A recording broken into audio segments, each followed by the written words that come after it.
This is your Daily 5 for Monday, February 9th, 2026.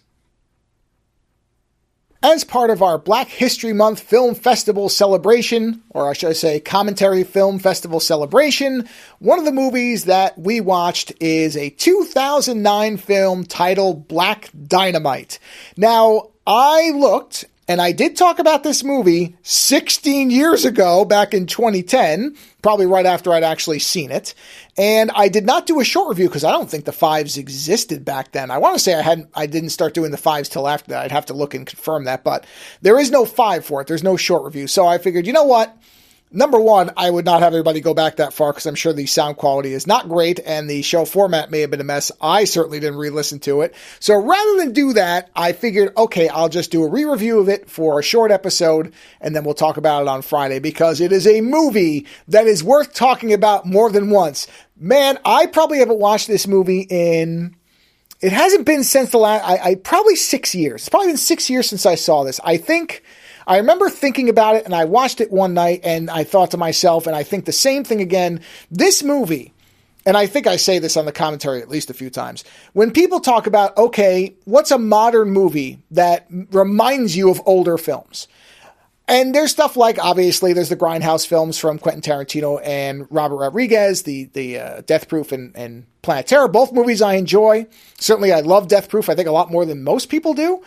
But even those movies, when they attempt to evoke that older style, it's very clear what they're doing. It doesn't really feel like an older movie.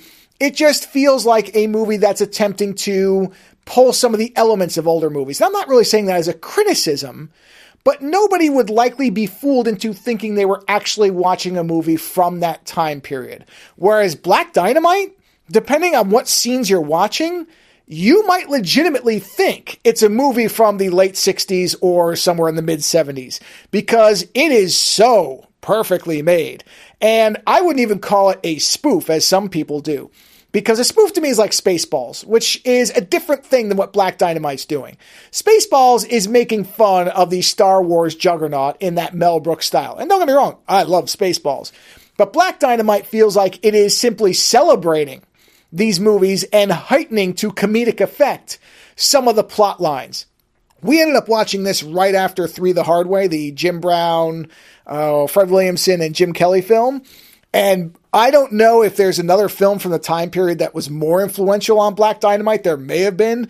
But boy, oh boy, do you see some direct parallels. And again, that demonstrates why this movie works so well. As well as the fact that, and I've said this before, and I'll say it again, I don't know how Michael J. White is not a household name in the same manner as Wesley Snipes or Michael B. Jordan. It is just baffling to me that this individual did not achieve instant stardom that persisted after this movie. I mean, yeah, Spawn wasn't the best movie, but he was good even in that. But this movie, between his delivery of the lines, the fact that he helped write it, the martial arts talent that he clearly has. I mean, this guy is in incredible shape. I think he still is, but in this movie in particular, oh man, is he in great shape. And that allows him to do the stunt work. So you see him doing the actual moves. Something that, of course, Lando and I talk about is one of the things that we miss about older films where they were doing digital face replacement now for stuff so that stunt people can do the work. And not necessarily because it was dangerous, just because the people involved didn't have to learn it. So to watch this and just see his totality of excellence in what he's doing, I don't know why. There's got to be some reason, and I don't know what it is, but it just doesn't make any sense to me, and it's never going to make any sense to me. But it is a movie that is so great in what it's doing, so genuinely funny multiple times throughout the movie where we were laughing very hard at some of the things going on.